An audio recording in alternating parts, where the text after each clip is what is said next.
Demystifying the decaffeination process, unveiling the secrets behind real tea. Hey there, tea enthusiasts. Are you a tea lover who adores the soothing experience of a warm cuppa, but sometimes wishes to dial down the caffeine content?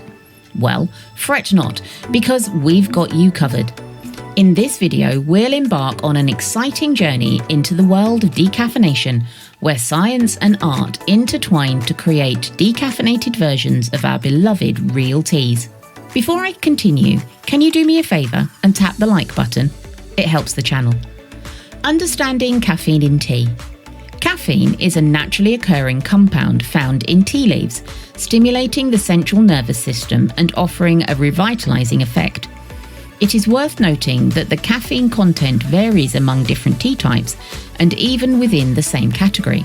Generally, green and white teas contain less caffeine than black and oolong teas. The decaffeination process.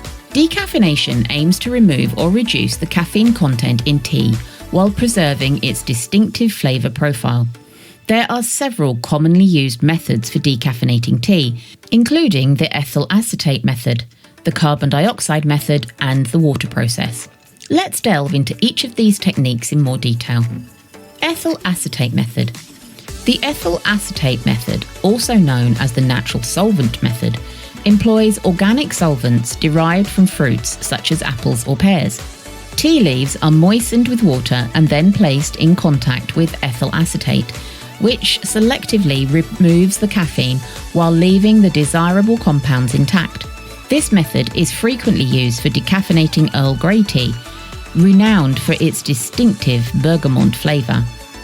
Carbon dioxide method. In the carbon dioxide (CO2) method, tea leaves are subjected to high-pressure carbon dioxide, which acts as a solvent to extract the caffeine.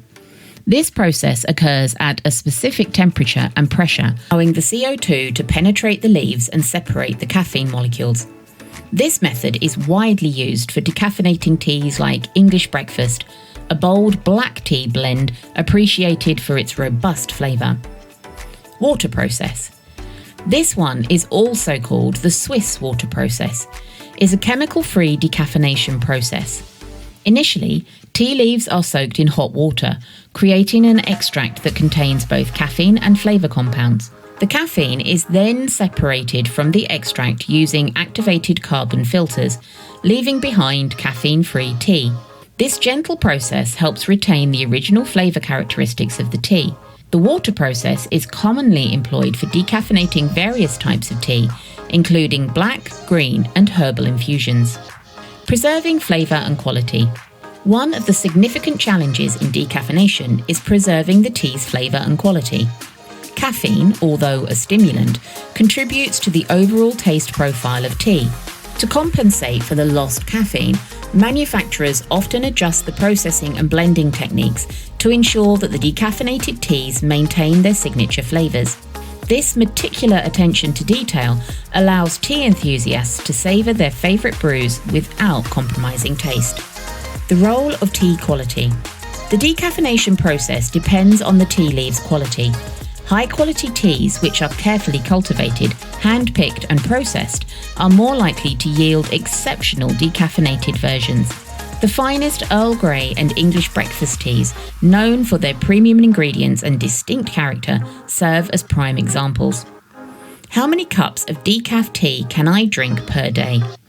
The number of cups of decaf tea you can safely consume per day depends on various factors, including your individual sensitivity to caffeine and overall health condition. While decaffeinated tea contains significantly less caffeine compared to regular tea, it's important to note that it's not completely caffeine-free. A cup of decaf tea contains around 2 to 10 milligrams of caffeine, which is much lower than regular tea's 20 to 60 milligrams of caffeine. However, it's essential to keep in mind that caffeine content can vary among different brands and methods of decaffeination. If you are particularly sensitive to caffeine or have certain health conditions that require you to limit caffeine intake, it's advisable to consult with a healthcare professional to determine an appropriate daily limit for you. Additionally, some individuals may be more sensitive to the residual caffeine in decaf tea, So it's important to pay attention to your body's response and adjust your consumption accordingly. In general, moderate consumption of decaf tea is considered safe for most people. It's recommended to follow the guidelines of the International Food Information Council, which suggests that adults can safely consume up to 400 milligrams of caffeine per day, including caffeine from all sources. This translates to approximately 4 to 5 cups of decaf tea, considering the lower caffeine content. However, it's always a good idea to listen to your body and be mindful of any adverse effects or sleep disturbances that may occur. If you experience any discomfort or unwanted side effects, it's best to reduce your consumption or switch to naturally caffeine-free herbal teas. Ultimately, finding the right balance and enjoying decaf tea in moderation is key. Remember, tea is not only about caffeine content, but also about the pleasure of savouring the flavours, aromas, and relaxation it brings. I hope you enjoyed the video. Be sure to comment on what other tea topics you'd like us to cover, and don't forget to tap the like button and subscribe.